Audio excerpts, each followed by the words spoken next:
with one of those experts that we also talked to this week about the past of Juneteenth. We've really been diving into the history and getting an understanding of what that looks like. But looking ahead, what is Juneteenth's impact here in our country, and what does it mean for the future as we're heading into the next few years? Let's check in now with Dr. Nee Corti. He is a professor, an adjunct professor at Pepperdine University, and who covers these things. And so we were able to have a conversation with him about Juneteenth. Let's listen in here on Live Now. On Live Now from Fox, I'm Christina Evans. We do want to continue on with our coverage of this year's Juneteenth celebrations, putting up some video footage that you may see happening all around our country as well, the raising of the Juneteenth flag. But of course, if you aren't necessarily familiar with the holiday, it was June 19th, 1865, that a group of Union troops stopped in Galveston, Texas, to inform enslaved people that the Civil War was over. The Confederacy had been defeated, and enslaved people in Texas were finally free. This occurred 2.5 years after the Emancipation Proclamation, as its enforcement was deliberately delayed and resisted. And so today, Juneteenth serves as a federal holiday to reflect on our nation's history and commemorate the emancipation, and looking ahead as well to the future impact of Black culture and community. To discuss a lot more about this, I want to bring into the conversation now Dr. Nee Corti. Thanks so much for being with us here on Live Now from Fox. Well, thank you so much for having me, and happy Juneteenth. Happy Juneteenth. And so that's an important day for so many people here in our country. And maybe people may not be familiar with exactly some of the history of it, but it was a moment that changed the entire nation. June 19th, 1865. Can you talk a little bit more about the significance of this day, being that there were people who didn't know for several years that slavery was officially over? I mean, well, first of all, can you imagine that? Can you imagine finally being free from bondage, finally being free from slavery, finally being able to exercise your agency, finally being able to realize the fullness of your personhood, or at least begin to find yourself on a journey to realizing that personhood so many years after it's been declared. And so, what a time that we live in where we get to do a look back and a look forward. And to me, that's part of uh, the wonder of this celebration, the beauty of the celebration of Juneteenth, which is now a federal holiday. So many of us grew up celebrating Juneteenth at family cookouts and barbecues, but it's great that the nation now recognizes this as a federal holiday. And what a time for us to reflect, to do a look back and a look forward as the very personhood, the humanity of so many of our fellow Americans is being called to question. There's a chill across the country, particularly when it comes to undocumented folks in our country. And I don't think anybody questions, whether or not we should have an immigration system that people engage with to become legal.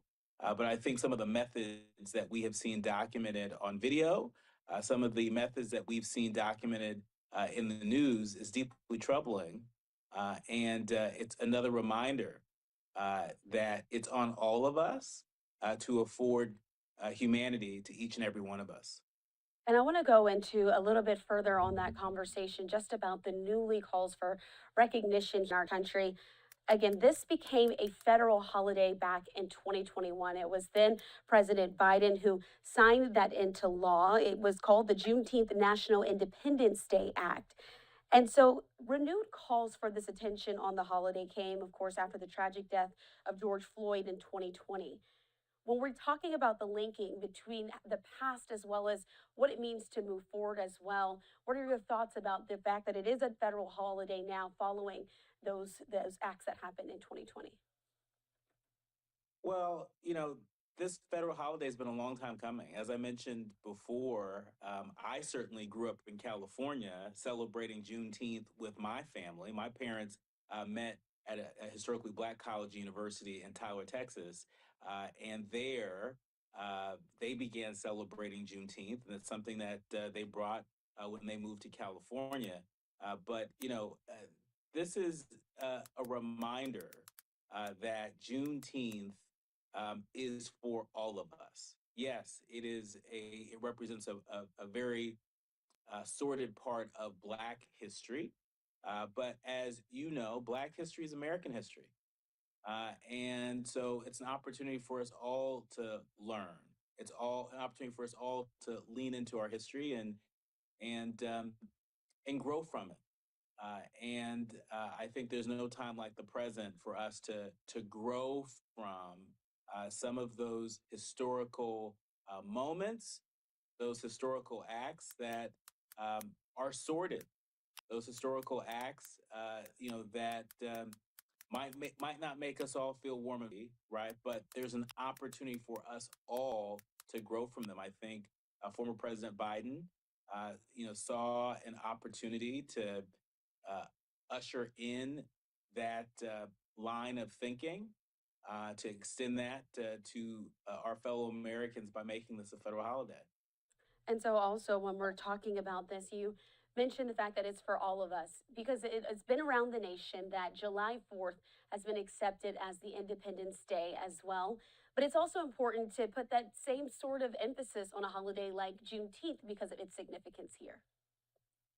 Yeah, I mean, look, I think we can celebrate the nation's independence on July 4th, but also recognize that the reality is that there were so many of our fellow Americans that were not considered uh, Americans. We were considered property based upon the laws at the time. Black folks in this country once upon a time were considered three-fifths of a person. And so we've had a very unique and sordid history in this country. And I think what Juneteenth does is, I think, as is the name of my radio show and podcast, A More Perfect Union, I think it pushes us towards becoming a more perfect union by telling the truth and by recognizing that there are folks among us who have historically been put out on the margins, who have historically had to uh, overcome hurdles that other folks didn't. And so, we can all recognize that. We can all learn from it. We can all grow from it. And so it's not a matter of recognizing Juneteenth as Independence Day or July 4th as Independence Day. It's all a part of American history.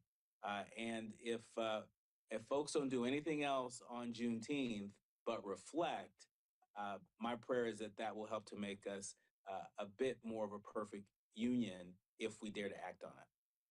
I'm glad you mentioned a little bit earlier that personal touch, saying that you grew up celebrating the holiday. So, when you think about Juneteenth, can you walk us through some of those memories that you have from being a child? What kind of sights and sounds did you sort of experience when acknowledging a day like June 19th? Well, I remember as a kid learning a little bit about the history of Juneteenth. And I could never quite remember, well, what date is it? Is it the 17th, the 18th, the 19th, right? Um, uh, my mind as a little kid couldn't remember that. But I knew growing up that Juneteenth was about celebrating freedom. It was about celebrating family. It was about coming together. It was about, all the things that I think make our community stronger, that makes our bond with one another stronger. And again, it's available to all of us. I used to look forward to celebrating Juneteenth every year as a kid. And now that it's a federal holiday as an adult, I look forward to it even more.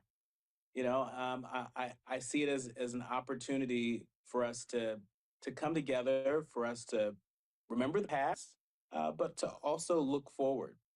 And right now, we live in a time where there's some people that don't want to look at the past. They don't want to read books that make them feel uncomfortable. They don't want to hear stories that make them feel uncomfortable. And Juneteenth is not about making people feel uncomfortable. Juneteenth is about celebrating uh, our freedom. And if you can celebrate, the freedom to do this or that, then sure enough, you can celebrate uh, the freedom that was afforded to so many of our fellow Americans in Texas in celebrating Juneteenth.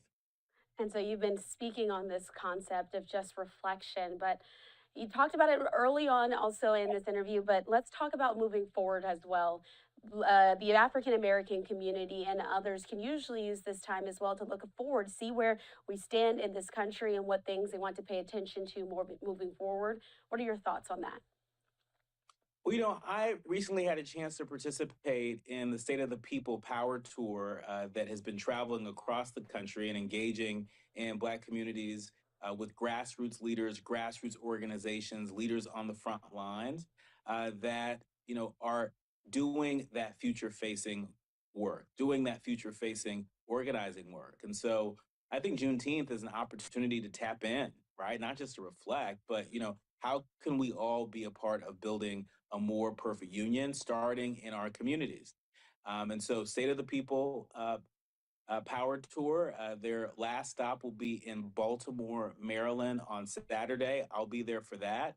On actual Juneteenth, the organization Black Men Vote has organized a virtual convening. I'll be participating in that along with David Banner and their executive director, Michael T. Bland. And so, I see this as an opportunity for us to lean into the spirit of service, very similar to how a number of folks choose to commemorate MLK Day with serving in their community in some way, shape, or form.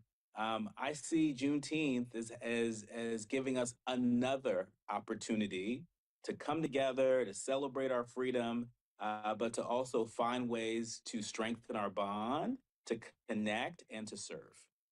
I think that is a beautiful way to put a bow on it. Turn Again, your Dr. teaching Lee for templates Life helping us to into break down profit. the significance of Juneteenth. Start selling Not your just digital about the creations past, but on also the Shopify. future as we look forward as well. I appreciate Have you ever for wondered joining how us the as world's always. currencies are traded?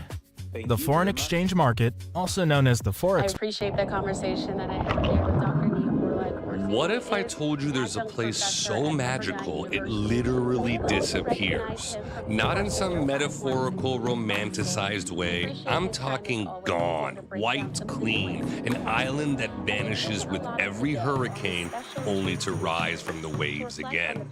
This isn't a fantasy. Meant back in 1865, but now taking that conversation into 2025 and the future. We appreciate him for sharing. This is Sandy Island, a strip of sand in the Caribbean no bigger than a football field. Most people will go their whole lives never knowing it exists. Put this up on your screen. This is yet another Get there, and why the next 36 hours might just ruin every other beach you'll ever visit. On the monument never saw the fully actualized in their lifetime. Black soldiers who fought for freedom but never saw it fully actualized in their lifetime. Today, we celebrate emancipation through and the profound strength and the joy of the Black community. And so I wanted to put that one up on your screen. Let's also go ahead on to the next one. We have yet another, for some more remarks here from the Attorney General there in Tennessee. Today, on Juneteenth, we celebrate the end of slavery and honor America's blessings of liberty. He's tweeting that out with a picture of Abraham Lincoln, the man who signed the Emancipation Proclamation. Also, here some comments from Bernie Sanders. On Juneteenth, we remember the horrors and lasting legacy of slavery. This country will only know true justice when all Black Americans live free of all forms of discrimination. That is not the work of a single day, but of every day. So we certainly appreciate some of those reactions coming in on social media that we're able to highlight. But let's head back to you. We've been having fun here with some of our trivia questions all about Juneteenth. The next one is up. Let's go ahead and check in. And if you'd like to participate in this conversation that we're able to have, just make sure you take out your phone and scan that QR code in the top right corner of your screen there. This is all about some of these questions here. So this one here comes to us. It says, Which two Union border states still allowed slavery until the 13th Amendment was ratified? This is some interesting history here. So if you have been with us on the stream all day long, you would have heard some of these answers, especially this one from one of the conversations we had with one of our historians. But again, this is the time you can take out your phone, scan that QR code that's in the top right corner of your screen. And once you do that, it's going to take us to livenowfox.com. And you want to go to the Vote Now tab. You'll be able to connect with us and answer some of these questions as they pop up. So again, the question is, which two Union border states still allowed slavery until the 13th Amendment was ratified? We have the answers there on your screen: Kentucky and Missouri, Maryland and Missouri, Delaware and Maryland, or Delaware and Kentucky. So we've got these answers still coming in. We're seeing those results change in real time. This is a fun part where we're able to connect with you at home as well. This poll: which two Union border states still allowed slavery until the 13th Amendment was ratified? Kentucky and Missouri is currently in the lead here, gaining strong ground after being behind. Again, the other answer below it: Maryland and Missouri, Delaware and Maryland, or Delaware and Kentucky. I think this question also requires you to think back of what some of those states were that may have been in the Confederacy, or maybe not at all. They might have been a territory at the time. I don't want to give away the answer here. I'm also guessing what the answer will be, but I have a feeling I have this one in the bag. So we'll give it just a few more seconds here.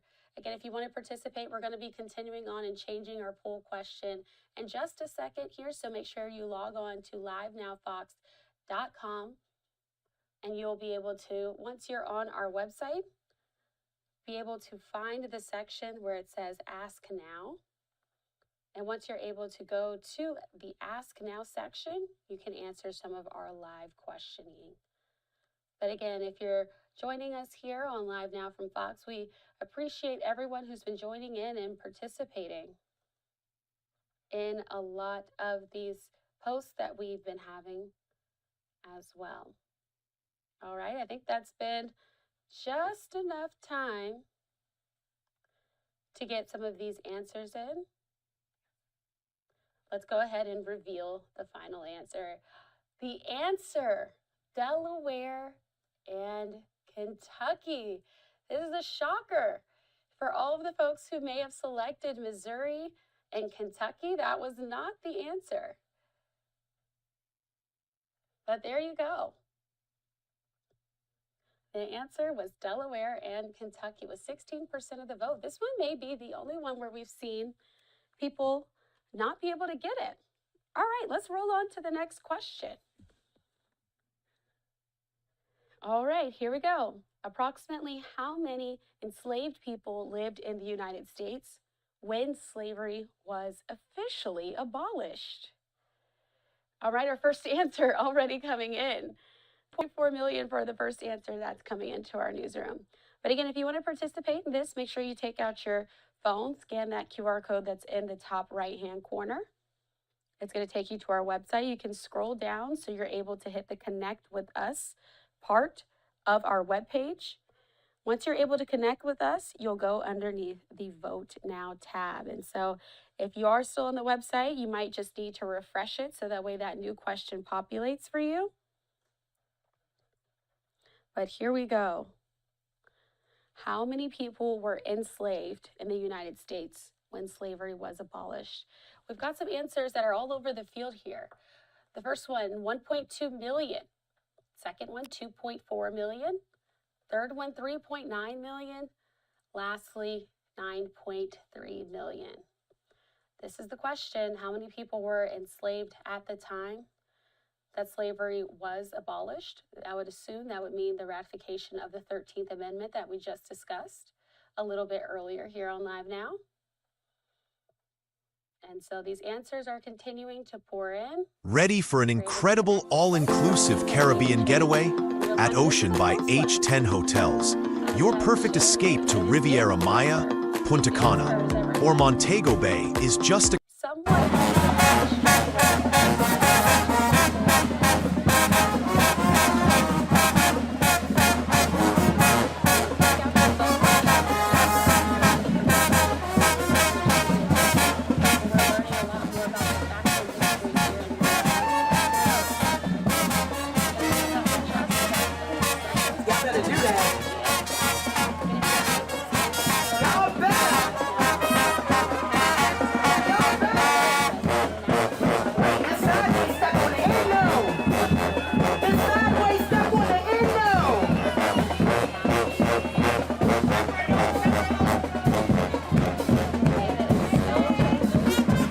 Tried to give it a few more seconds here. Okay, we're going to take the time to reveal the answer now. Let's see what it is.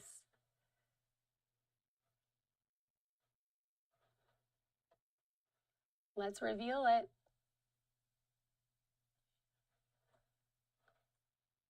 Right now it says that 32.4 million is in the lead.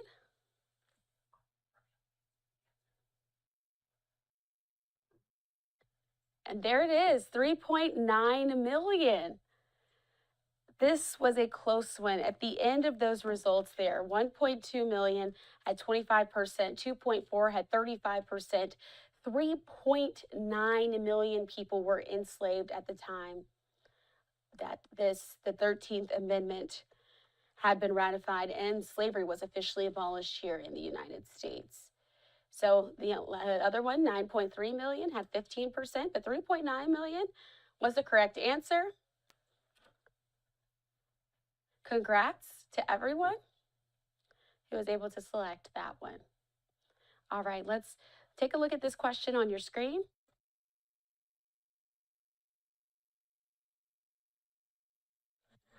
This question, which state was the first to recognize Juneteenth as a state holiday? This is some good trivia for folks out there. Want to take the time to submit some of these answers? Which state was the first state to recognize Juneteenth as a state holiday? Georgia coming in at the top with the options. Texas being number 2 on the list. New York, number 3 on this list. Lastly, Virginia. So, fun fact, I am from the state of Georgia, so I'm going to try to use some of my knowledge from Georgia history growing up to see if I'm able to answer this question or rule Georgia out or vote for it. I'm not going to tell you what my answer is. Keep that to myself while we continue. Elio is the reason we go to the movies. No way! It's destined to become a Pixar classic. Very impressive.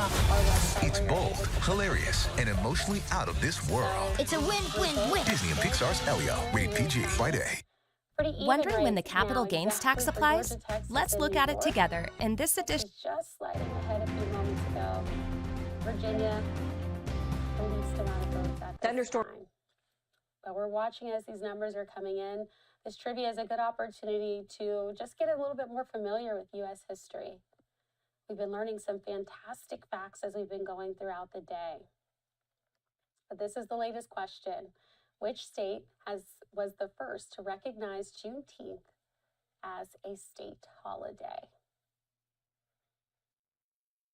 And it's official. We're going to get ready to close this poll. If you want to, again, participate, we are going to roll through yet another question after this. You can go to livenowfox.com, scroll on our webpage until you see the Connect with Us button. Once you hit that, it'll take you to a section of our website where you can hit Vote Now, and you will be able to answer here. So again, this is the question. We're going to reveal the answer. There it is, Texas, the birthplace there in Galveston. So wanted to put that up there on your screen. We're going to get ready, though, to continue on.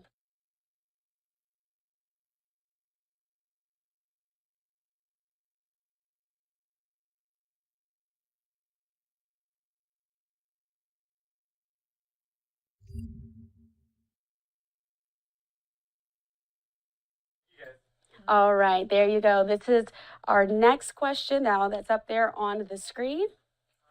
Which U.S. president signed a bill making Juneteenth a federal holiday? This is the next question here. Make sure you're able to take out your phone and scan that QR code if you would like to participate in some of these questions that we have. This one now going up on your screen. Which U.S. president signed a bill making Juneteenth a federal holiday? We have talked about this one on today's broadcast. So I'll be disappointed if you've been joining in with us and you don't have the answer. We've been talking about it with some of our experts and guests.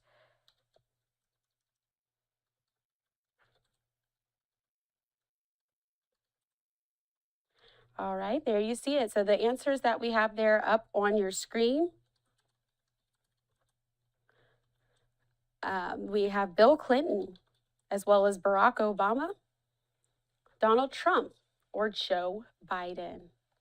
Those are the answers that you have the ability to have access to. Just go onto our website. Check out Live Now from Fox. You can scan that QR code. And this is part of our Juneteenth trivia segment. Scan the QR code that's in the top right-hand corner or visit our website, livenowfox.com. I would like to also know, maybe in the comments there, if you're joining us on the YouTube stream, how many of these that you're getting right? Are you acing any of these? Let us know on that YouTube stream with some of those comments. But again, which U.S. president signed a bill making Juneteenth a federal holiday? Let's go ahead and reveal the answer, as former President Biden is in a commanding lead, and he is the answer. That's right. If you weren't aware, it was June 17th. Back in 2021, that former President Biden was there alongside Vice President Kamala Harris. They signed that act into law that made Juneteenth a federal holiday for the first time. Of course, we know the first Juneteenth occurred back on June 19th in 1865. It took 100 or so years before it was announced and, of course, recognized as a federal holiday everywhere. Texas being the first state to recognize it as a state holiday, being that the origins of Juneteenth began in Galveston, Texas. All right, so let's see if we can do one more trivia question on this part. Okay, we've got, this one's a good one here. What symbol is at the center of the Juneteenth flag introduced in 2000? Okay, you guys, if you don't get this one right and you've been with us on the stream watching our coverage, I'm going to be disappointed. We talked to the creator of the Juneteenth flag, Ben Haith. He was on with us a bit earlier today. We showed you images of the flag. He talked about the importance of the colors and everything that was happening with it. So make sure you're scanning this QR code in the top right corner. It'll take you to our website where you can vote. Again, you want to be able to vote now. Go to the Vote Now section on our website. You can also go to livenowfox.com. Scroll to connect with us. Once you click that, it'll take you to that same section on our website. So let's see some of these answers that are coming in. Either everyone knows it, or there we go. We're getting some differing answers coming in now. There's a crescent moon as an option, a star, an octagon, and a triangle. What is the answer? What is that symbol that is in the middle of the Juneteenth flag? I will tell you this, if you weren't joining our coverage, Ben Haith, again, the founder and the creator of the Juneteenth flag, he created the flag back in 1997. He says he was inspired by his childhood and understanding the importance of the Juneteenth holiday. Ben is now 82 years old, and he still continues to advocate for the importance and the remembrance of Juneteenth.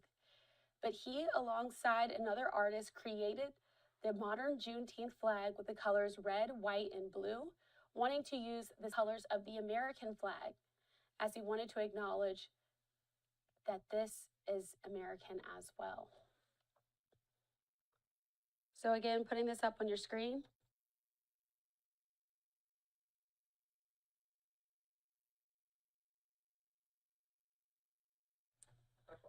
And as you see there, what symbol is at the center of the Juneteenth flag? All right, I feel like we've given you guys enough time for this one. This symbol at the center of the Juneteenth flag. Let's reveal the answer. It's a star. Yes, that's the answer. Just like the American flag, how it has 50 stars on it. And the center of the Juneteenth flag, there is a single star. So just because if you weren't here with us a little bit earlier on in the program where we went over some of these answers and talked through all of this, I'm going to put up that on your screen as well now so you can see exactly what the flag looks like. But just putting this up quickly here so you can see what the flag looked like. We watched 2 flag raising ceremonies, but that is the star in question that you're able to see. So once that unfurls, you'll get a better shot of it, but a red, white, and blue flag that was created by the activist Ben Haith hangs and flies over many cities as they held flag raising ceremonies. All right, we still have 2 more questions to get to. Let's see if we're able to pop it up there. This is fun. I hope you guys are keeping track. We're grading just like we're in school. All right, there they go. This is the next question for you. What is another name often used to refer to Juneteenth? Scan that QR code. Let's see if you've got the right answer here. We've got Peace Day, Equality Day, Freedom Day, and Power Day. We'll be refreshing these on our website as well, livenowfox.com. But the easiest way is to scan that QR code and vote in today's poll.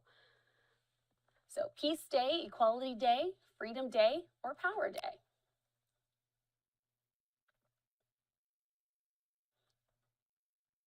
We're continuing to let folks go ahead and jump in and make their answers known there as well.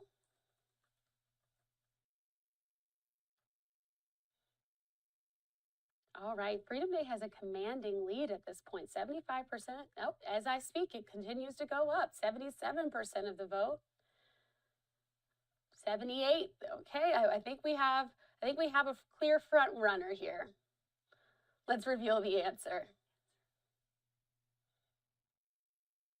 Freedom Day is in fact the answer with 79% of the vote. It is Freedom Day. All right, let's go to that last question that we have. Hope you're patting yourself on the back for participating in these. The question now, what beverage was once popular and synonymous with Juneteenth celebrations? Interesting. The options there are several. Mint julep, strawberry soda, brandy milk punch, or chicory coffee. I'm going to step out on a limb here. I've never heard of 2 of these. Not going to tell you which 2. But there is an abundance of answers here for the beverage that was popular and synonymous with those Juneteenth celebrations. Mint julep, strawberry soda, brandy milk punch, and chicory coffee.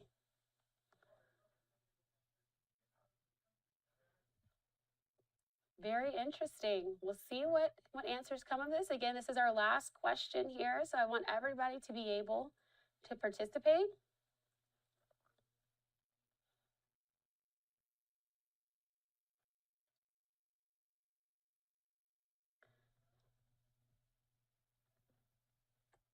All right, it looks like brandy milk punch has 9% of the vote, strawberry soda 66, mint julep 22.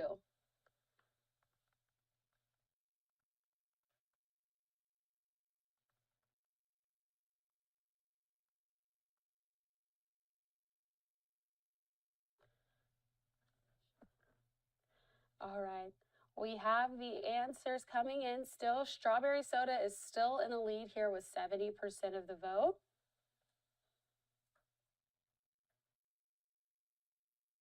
Mint julep at 20%, brandy milk punch at 7%, chicory coffee at 3%.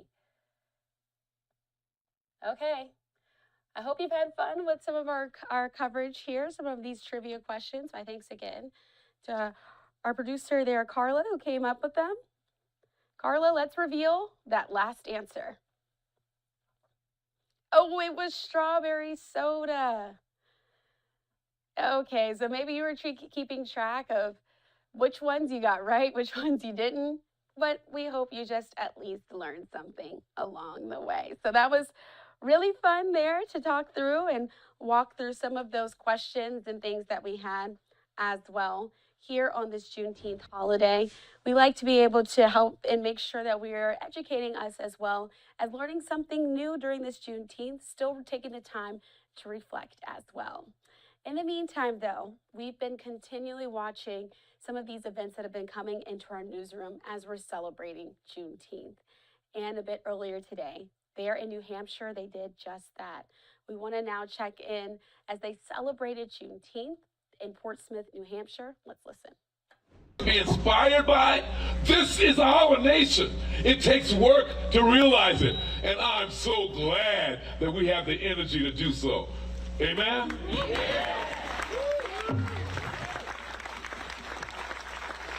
I'm a preacher.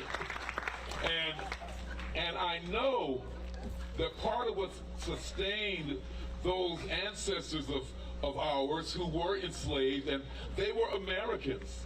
So this is an American journey that has nothing to do with the color of your skin today. People who were Americans were enslaved. They were legally set free, but not all of them. Making it worse, some in Texas didn't hear about it until 2 years later. This is American history. But they heard about it. And today, with them, we celebrate the full freedom of all people in this nation. Never again. Always we should honor and remember and give credit to those who have struggled so long and held on so long. Most of us who are African American don't know the details of our ancestry. We don't really know the steps that many of us who are European American do happen to know. That's just the reality. But I claim all of it as my history. I claim it all as my history. So folks, we were enslaved. We were set free. Some of us continue to be enslaved because some of us decided we didn't know that we were free. This is the intricacy of being an American. I'm up to it. I hope you're up to it as well. Those enslaved Africans prayed. We know they prayed. Because if they hadn't prayed, we wouldn't be still singing the songs that they sang that got them through those hard times. Sometimes I feel like a motherless child a long way from home. Go down, Moses, way down in Egypt land. Tell old Pharaoh to let my people go. These songs inspired those enslaved Africans. And they sang and they prayed and they believed that they would be free. And if not them, then their children. And if not them, then their children. And now we are here. Amen? Amen. Their faith was validated. So I know this is a public place, but I want you to know that to pray in a moment like this is a very appropriate thing, because our ancestors who were enslaved were in fact sustained because of the power of their faith. They prayed. So let us pray now. Thank you, God, for freedom. Thank you for the desire for freedom. Thank you for the hatred of enslavement. Thank you for the dream of America. Thank you for the energy to seize and create America, which is always becoming. Thank you for inspiring us on a hot day to come out and to remember and to redeem the dishonor of those who were not told the truth. We redeem that dishonor by celebrating their freedom on this day and every day. And together let us say, amen. Amen. Y'all sound, that's good. Amen.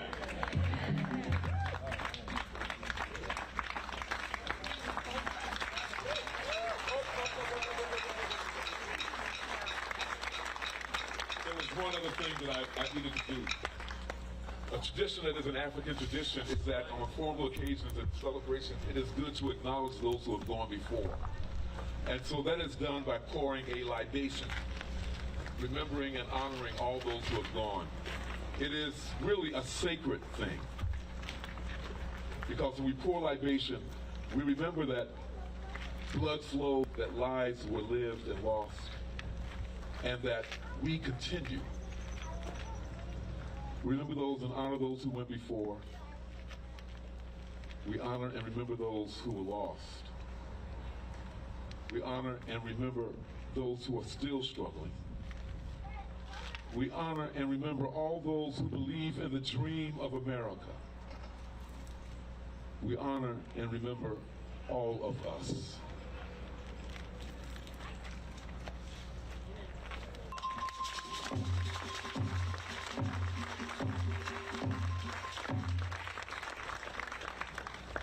So thank you, Reverend Bob, for opening us in prayer and for honoring the ancestors.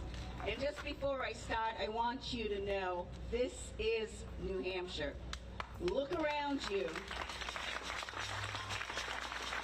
We're from everywhere, and yes, indeed, we're celebrating Juneteenth here in New Hampshire. Thank you all for joining us here today as we culminate a week-long celebration, the sacred journey that we're all on of remembrance, resistance, and renewal. And yes, we have a lot to resist and a lot to renew. Throughout this past week, we traveled through layers of history, memory, and legacy. Many of you here today were with us when we met Shannon Lanier, a direct descendant of Sally Hemings and President Thomas Jefferson. Standing with him, we reclaim stories that remind us black and white histories is intertwined. It is American history. We celebrated the courage of Ona Marie Judge, who liberated herself like many other enslaved Africans. She liberated herself from George Washington's household and sought her freedom right here in Portsmouth, New Hampshire. We gathered with Laurel Yancey, a descendant of Diana Chase Whipple and Prince Whipple, who was enslaved by a signer of the Declaration of Independence. Very conflicting histories, but Diana was an educator and a community leader, and we unveiled a headstone in her honor at the cemetery in town. We found joy and solace and strength in the melodies of the Voice of Howard Gospel Choir, which filled our souls with music that carried our ancestors through trials, tribulations, and triumphs. It's the music that we live by, gospel music. We danced in joy with Black Lives Matter New Hampshire, and we walked with the Seacoast African American Cultural Center this morning, honoring that spirit of liberation. And now we're here gathered on this sacred ground. Yes, we are standing on sacred ground, an African burial site, the final resting place of over 200 of our ancestors, a sacred ground that was desecrated, covered up, built over, erased. Here we are today on this June 19th, Juneteenth, a day that commemorates the freedom of enslaved Africans in 1865, as General Granger and his army rode into Galveston, Texas to enforce President Lincoln's Emancipation Proclamation. It took force to obey the law. Here we are today to remember that freedom delayed is still freedom denied. And that struggle for justice continues to this day. In a time when efforts to suppress Black history are on the rise, and by extension to suppress American history, we stand firm in the truth of this is not just Black history. It is all of our history.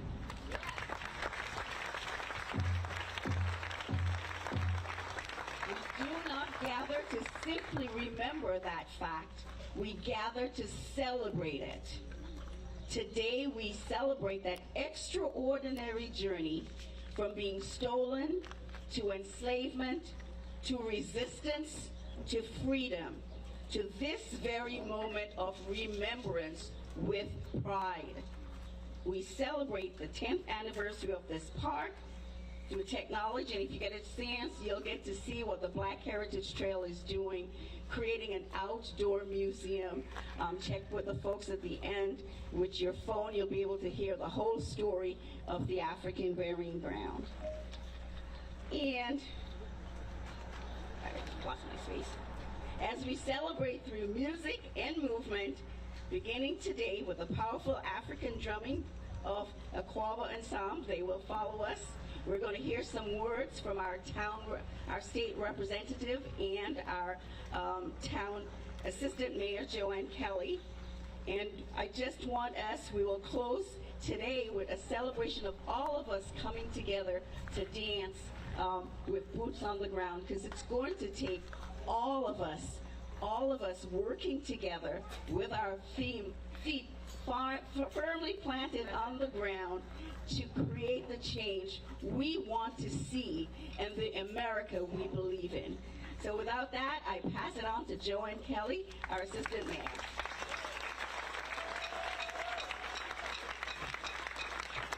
Good morning, everyone. You heard a few names earlier, but I want to touch upon them again. Oni Judge was a slave of Martha Washington, and we all know who her husband was, George Washington. She absconded from Philadelphia to Portsmouth. That sounds like a great story, and it is, but there is more to it. There is the almost decade-long history of George Washington's efforts to come and get her, and this town's desire to protect her, for her to live free. We've all heard of Paul Revere and the famous ride, but have you heard of Wentworth Cheswell? The first ever elected African-American man from the 1800s from New Hampshire. He also rode with Paul Revere to Portsmouth. Have you heard of Harriet Wilson? Yes, an author, the first African-American published author in the United States of America. It's from our state. Dinah Whipple Chase opened up the first African-American school. These are things that I didn't learn in school, and I grew up here. When we talk about teaching history, we must talk about the fact that history is being erased from our textbooks, and we need to stand up for that. There's such a shame that I go to our high school and kids don't learn this, that kids around the nation do not learn this. It is our duty to pass on knowledge, but it's our duty in a more forefront, especially now in the time that we're having in America, to pass on humanity. Humanity is a trickle-down experience. When you receive it, you want to give it to others. When you are helped, you want to help others. When you learn knowledge, you want to spread that knowledge. We must not be scared to wear our pride on our shirts, on our hats, on our sleeves, and louder through our mouths. We must carry on the history that has been given to us. And in this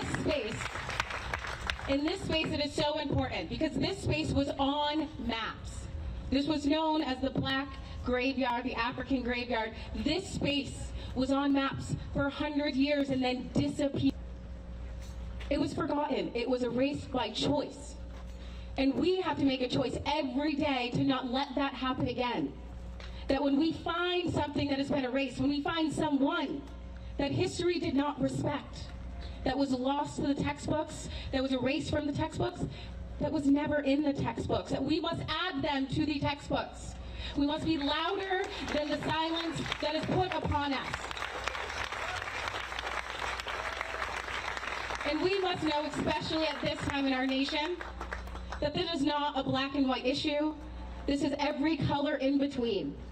As we know that immigrants and our brothers and sisters are being held illegally for what? For trying to live the American dream? I was just said earlier, there are many African Americans and Black Americans who cannot trace their ancestry back. I'm one of them. But next week, I'm able to go to England and see the white side, dating back to the 1700s.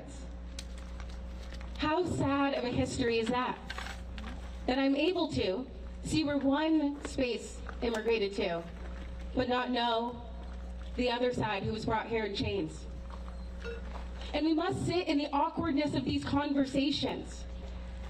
I'm the first African American elected to the City Council in Portsmouth, and we believe the first deputy mayor in the state of New Hampshire, which is an accomplishment, but is one that took hundreds of years too long. As you just heard those names, African Americans and Black people have been making strides in progress in New Hampshire for hundreds of years since its foundation. And we must respect that culture, and we must lift it up, and we must lift up the person who is in here and standing here today in this very scorching sun, but luckily not rain.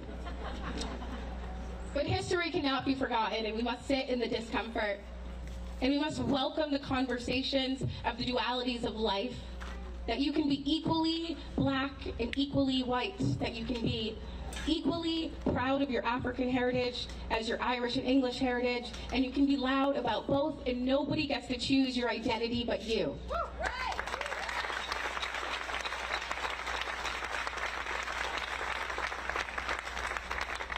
Justice is not only in DC, it is on the corner of every community every weekend. It is every march, it is every celebration, it is every letter you write, it is every phone call, and it is every act of kindness that you put out in the world. We must stand for what we believe in. Because the fall of democracy is not in a third world country, it is not overseas, it can be at our back door. And it starts with erasing a map, erasing history, erasing a presence. But it doesn't happen when we have this, when we have a proud history that is full of everyone. And I am so thankful. We have letters from Congressman Chris Pappas and Senator Jean Shaheen. Those will be on display. But I'm so happy. A few years ago, I got an award, the Maggie Hassett Spirit of Opportunity Award. And I've taken that to heart every single day, that I have the opportunity to empower people and to be empowered myself, to lead and be led. I'm here today to introduce Representative Maggie Goodlander and my good friend, Senator Maggie Hassan.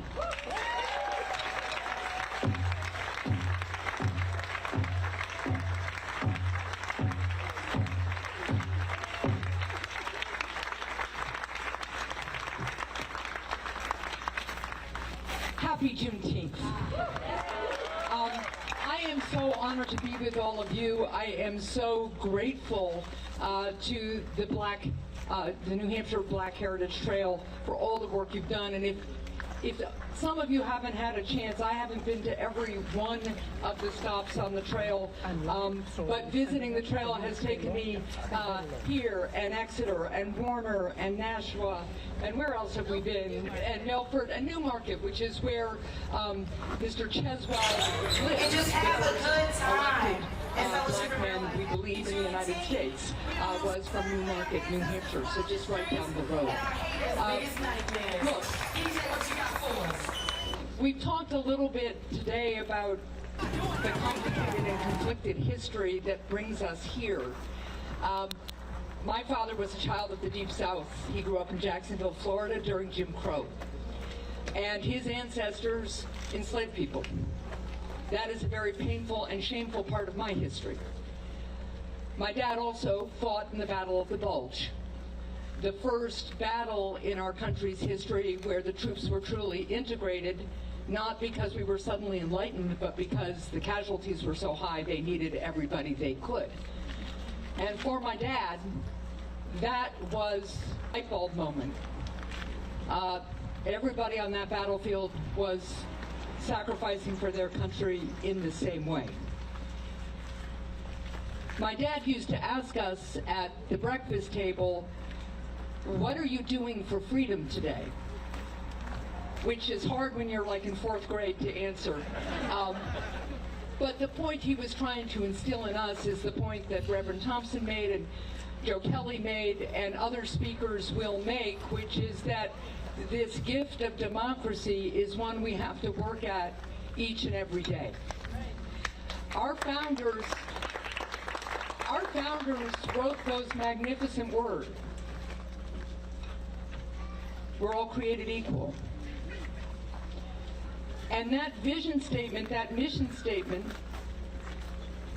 is what informed Abraham Lincoln as his views evolved and he grew more and more determined to preserve the Union and began to understand that he couldn't preserve the Union if a large swath of its people weren't free. He didn't come to that overnight. He literally prayed on it. But that vision statement sticks with us. I think a lot about Jude Hall, who the Heritage Trail honored in Exeter. Jude Hall was enslaved. He fought in the Revolutionary War and won his freedom.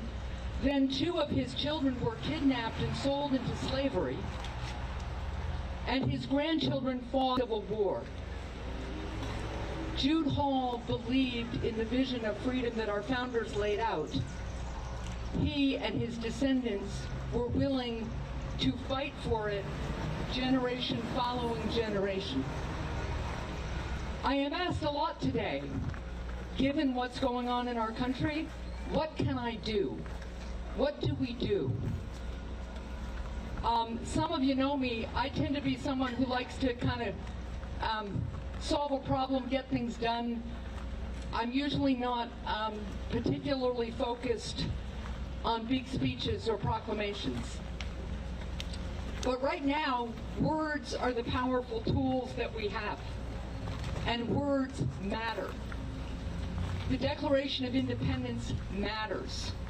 The words we use in rededicating ourselves to freedom matters. Our voices and our votes matter. Because progress is not a straight line. You know, if you listen to some of the wonderful spiritual music that enslaved people used to sustain themselves, you can listen to a performance by Paul Robeson at Carnegie Hall in 1958. Didn't the Lord deliver Daniel? It's a wonderful, wonderful piece. I recommend it to you, but the point is, in 1958, Paul Robeson still needed to be singing it. So we all have work to do to live up to that mission statement that is our Declaration of Independence, to follow the example of Jude Hall and so many others who understood the value of freedom and understood that it has to be nurtured, it has to be sustained, and sometimes, yes, it has to be fought for. So happy Juneteenth to all of you.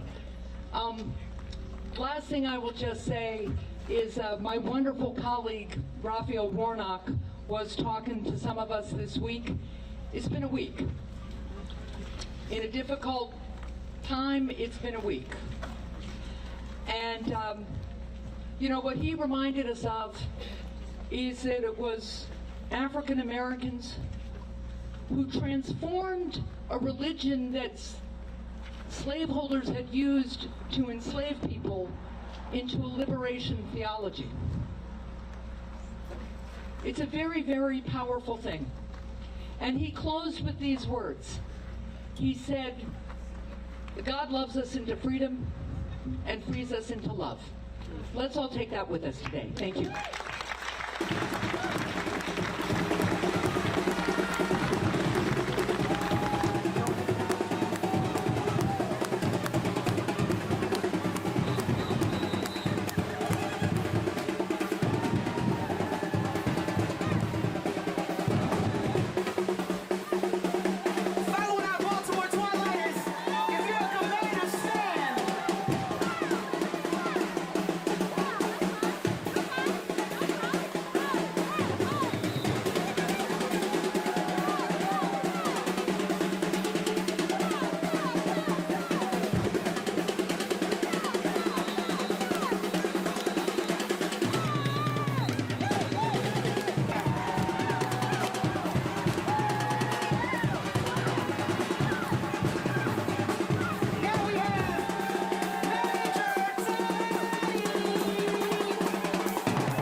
100%. So please join me in welcoming Councilmember Andrew Friedson, who's a dedicated public servant committed to making a positive impact in our community.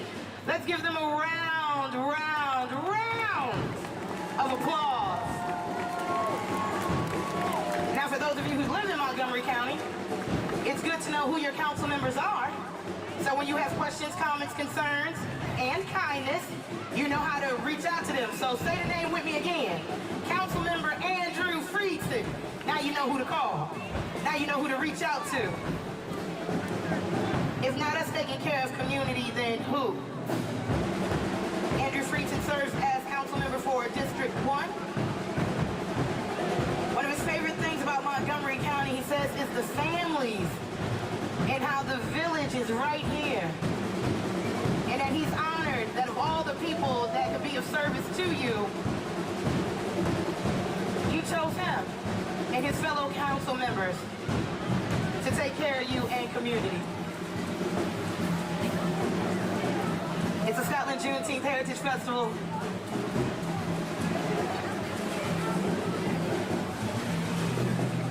One more time for our Montgomery County Council.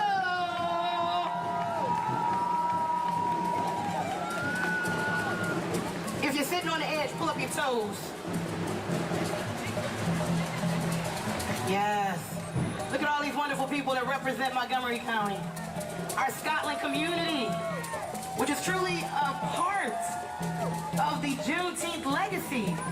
Our enslaved ancestors built family and home here. Speaking of home, put love and light in the air. For the Nia Tibaya African Drum and Dance Ensemble. Experiencing powerful rhythms and rich traditions of West Africa. Yes, we need Tibaya.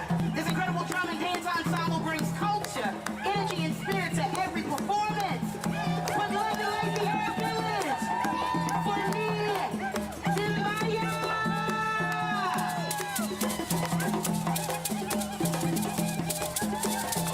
Our next two guests don't need no introduction. You know Black Panther. You know Cherie. We're from Wakanda. Where we supposed to be? Hey, you know Black Panther. Hey, you know Cherie. I'm going from Wakanda to East Lake. Hey. I just want to know when Wakanda Free is coming.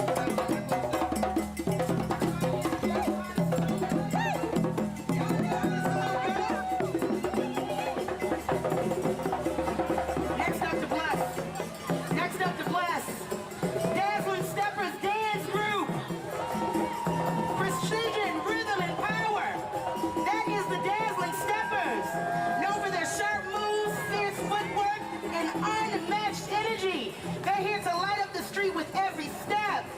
Put love and light in the air for our Dazzling Steppers.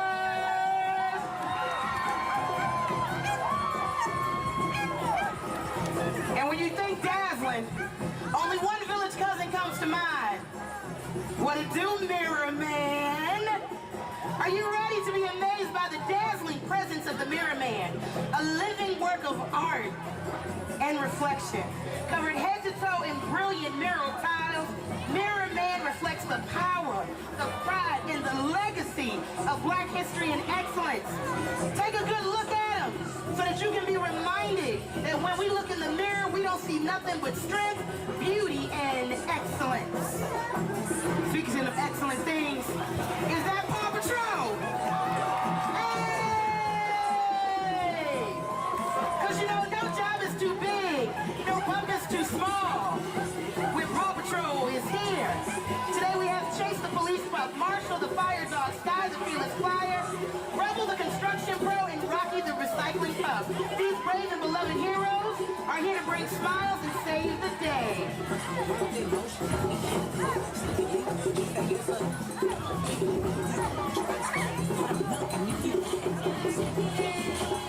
They don't need any introduction. They're taller than everyone in the room.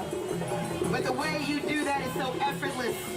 Our stealth walkers look up, all the way up, towering high and full of flair with every step.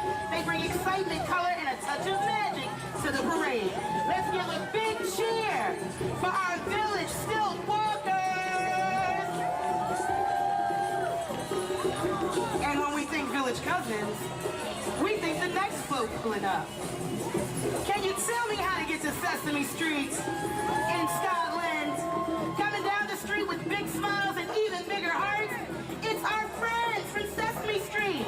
Go ahead, say hello to Elmo, my favorite cookie monster, Abby Cadabby, and the Count. They're spreading joy, laughter, and learning to village babies of all ages. Make some noise for Sesame Street, who also got picked up on Netflix, so our babies can keep learning.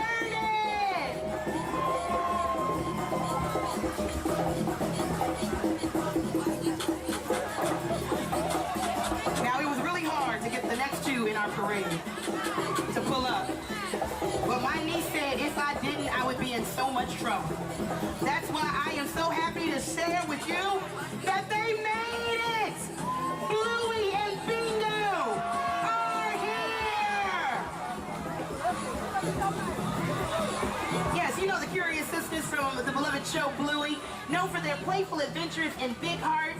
They are here to make sure that no child leaves without a smile on their face today. So put love and light in the air for Bluey and Bingo. Coming up right behind our beautiful Sesame Street family. I see 1, 2, 3, 4. Sesame Street characters. I've been waiting to do that my whole life.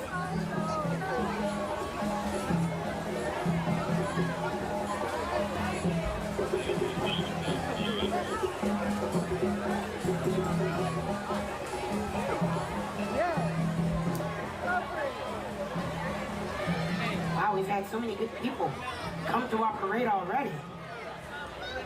But did y'all know we are in the presence of royalty? Oh no, I didn't mean me, but thank you.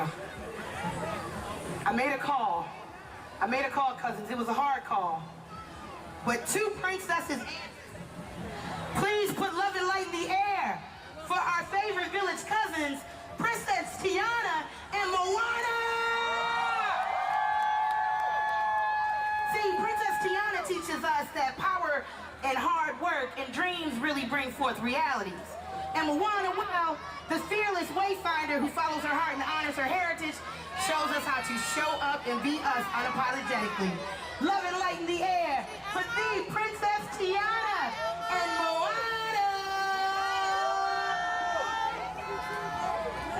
Again, welcome to the Scotland Juneteenth Heritage Festival Parade. I am your girl, Poet.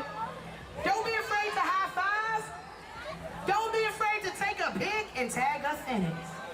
We want to share your visuals. Now, following our beloved princesses, I know y'all know about Maryland's oldest HBCU.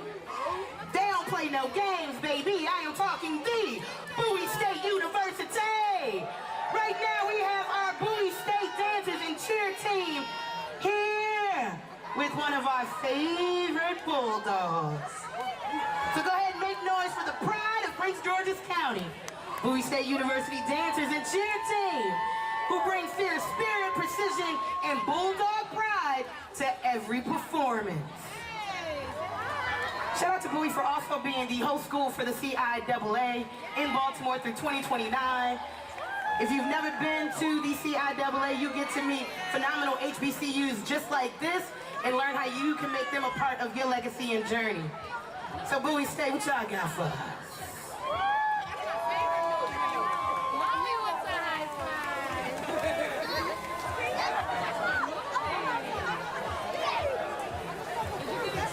Go BSU, go BSU.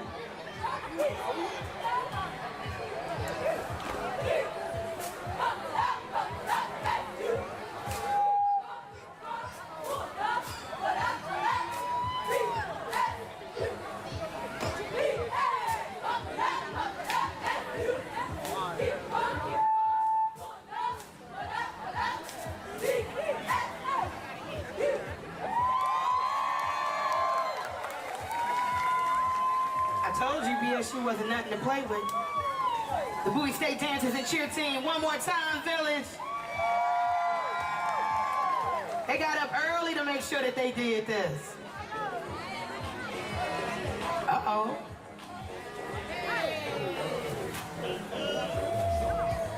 Okay, Butch. Butch the Bulldog from BSU showing off them dance moves. We see you. I know that's right, Butch. Show them again. That's that fancy footwork right there. Again, one more time for our Bowie State dancers and cheer team. Now, our next float village, when we think legacy, you cannot say and think legacy without our Divine Nine. So let's talk about how in 1906, Alpha Phi Alpha blessed us. Let's talk about how in 1908, Alpha Kappa Alpha Sorority Incorporated blessed us. Let's talk about how in 1911, Kappa Alpha Psi blessed us. Also in 1911, Omega Psi Phi blessed us. Can't forget that in 1913, Delta Sigma Theta Sorority Incorporated blessed us. Now, you know in 1914, Phi Beta Sigma blessed us. Can't forget that in 1920, Zeta Phi Beta blessed us. In 1922, we gotta give love to Sigma Gamma Rho. And of course, we can't forget, in 1963, Iota Phi Theta blessed us. Give it up for our Divine Nine!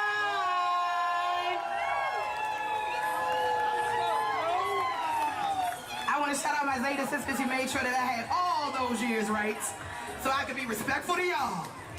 Thank you for all your work, your community service. It's not a space that I see in the village that the Divine Nine is now represented. Through scholarship, through acts of service, through work and just love. So thank y'all so much. Now from one group of divine entities to another, Dazzling Divas, are y'all ready?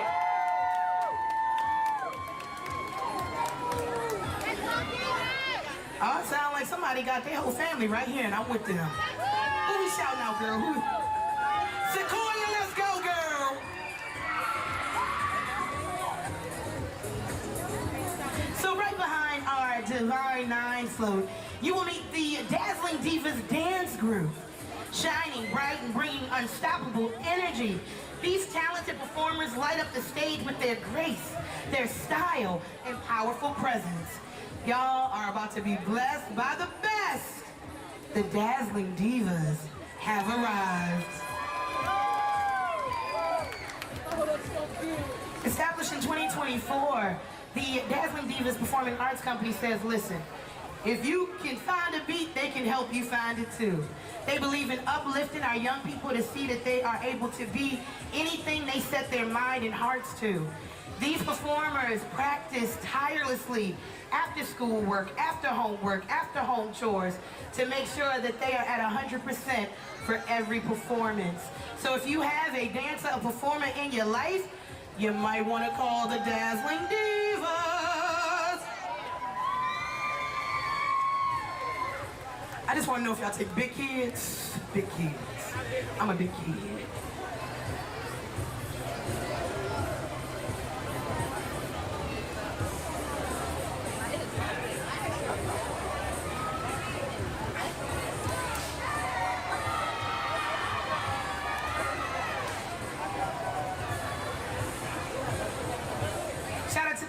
Just getting to fellowship with Bluey, with Sesame Street, with Bowie State University as our Divine Nine float makes its way to its next stop. Because the Dazzling Divas had said, give us space. Yes, Divas, for making your parents carry the flag, that's what I'm talking about. Put them elders to work.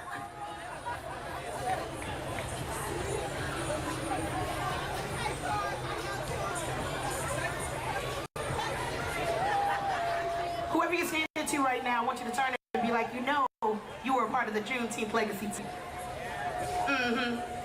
If you were standing here, walking in your purpose, you were part of the legacy that we are celebrating today. And now we get to celebrate it with our Dazzling Divas Performing Arts Company.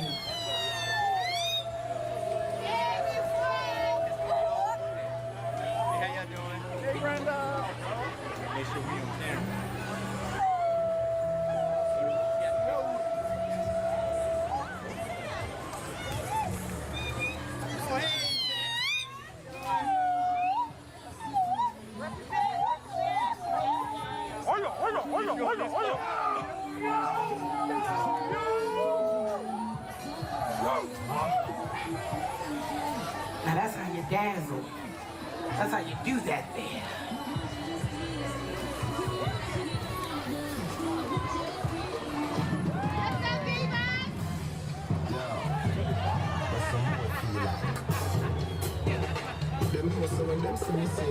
Now, if you thought our dazzling divas were something, let's talk Juneteenth and community. Because our next float is all about celebrating the historic communities right here in the village.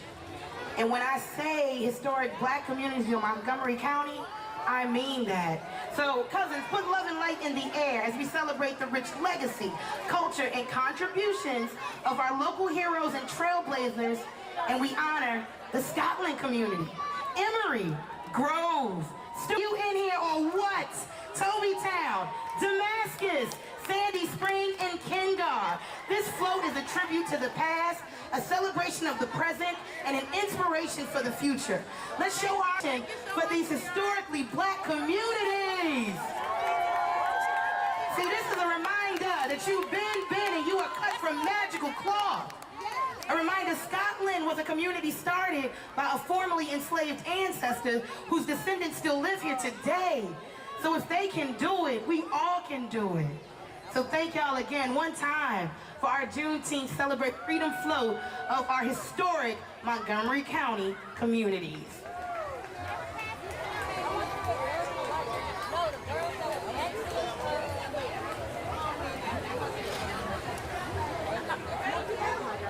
Oh, when Denise say you ate, you know you're doing good. Listen, I just stepped into the century. Hello. Thank y'all for being on this float. Thank you for showing up. Thank you for walking in your purpose, even when it wasn't easy. People say 1965 like that was 200, 300 years ago, and it was not. And thank you for standing up for what we know should be the right side of history even now. We see you, and we wouldn't be without you. And see who we got behind our ancestors in historic communities, right? You need somebody who's gonna say to the world, hey Mario, hey Luigi, hey Princess Peach, we're not playing around. This historic trio is here to spread smiles, adventure, and a reminder that teamwork hard makes anything and everything possible. It's okay if y'all wanna high five Mario and Luigi. It's okay. Just make sure you next float. I ain't responsible, parents.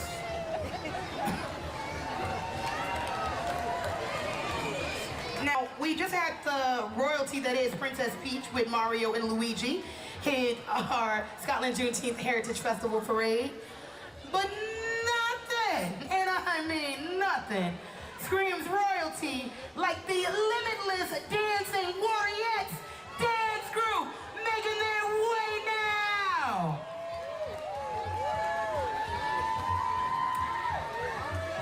Cousin, when I say prepare to be amazed by the unstoppable energy of the Limitless Dancing Warriors, I mean that. These fierce performers bring passion, strength, and rhythm to every move. They said, watch out, because if you watch them dance long enough, you gonna feel it in your toes, baby, I guarantee. So let's welcome the Limitless Dancing Warriors.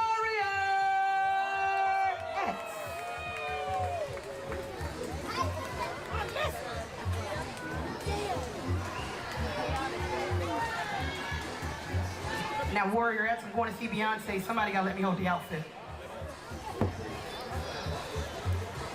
Listen, them boots looking real good. Mm-hmm.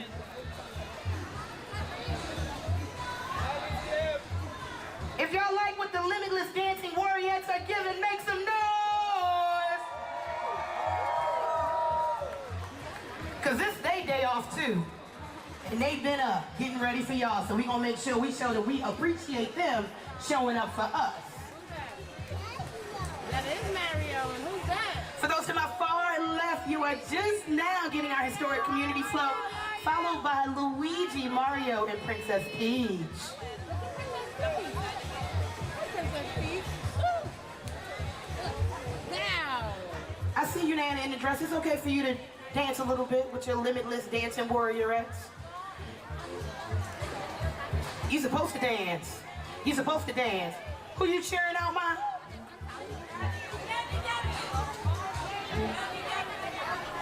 Oh, y'all got a whole nickname, LDW.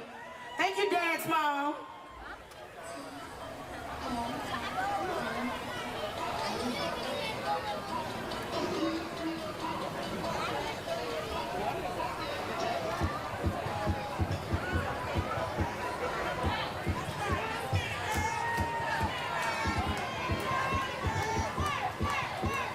Okay, LDW.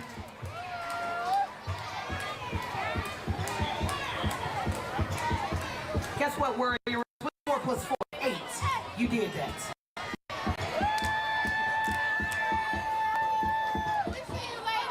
And now, for the STEM lover in you, we got our robot men.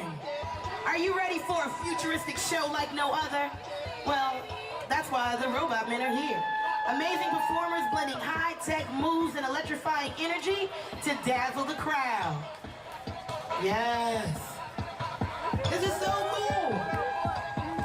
I want a robot man. I want a robot man. I mean, I grew up on Transformers, so listen, I'm over here having a time. Y'all thought this was for y'all? No, this parade is for me. Oh, Teddy just stepped up to the DJ booth. So that can only mean one thing. It is time for our Washington Wizards dance team. What you know about me? What you know about me? What you know about me? Time for Memphis. Time for Memphis. What you know about me? BGLONGLE. Beat this thousand new Chanel shopping spree, and every time I pop out, you know I ATE. Keep like me. I wanna be sure, cause my what you know about me, what you know about me, what you know about me. That's right, it's our Washington Wizards dance team. The official dance squad of DC's own Washington Wizards. LONGLE. Beat this thousand new Chanel shopping spree, and every time I pop out, you know I ATE. Like me. They light up arenas and events across the city. I wanna be sure, cause my paper long. It's Friday night, like I ain't home.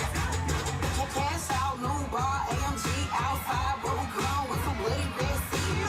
I like Reggie, work it to the beat. If you hear the song playing, shit better go and me. I work. I know that's right.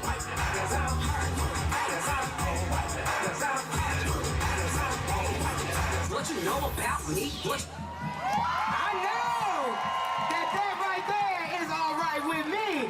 One more time for our Washington Wizards dance team, the official dance squad of DC's own Washington Wizards. Today they honor Black history through powerful movement, rhythm, and unity. Y'all made that look so easy. And now, you can hear them coming around the way. See, I love that this particular band is coming down the line. A lot of times you'll look at your timeline and somebody might tell you something about east of the river and the south side of town, but you're about to read the real south side by way of Eastern High School Band. This award-winning, room-stopping, dipped in excellence band is known all over the world. Because see, not only are they known for their powerful sound, their precision, and school pride, they show up in community and do service. They don't mind tutoring another youngin'. And I want to make sure that when we talk our young folks of the village, we remember all the young folks who performed for us today. So with that, we welcome Eastern High School Band! The pride of Capitol Hill. Shout out to our Lady Gems.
display that's going to wrap out our evening.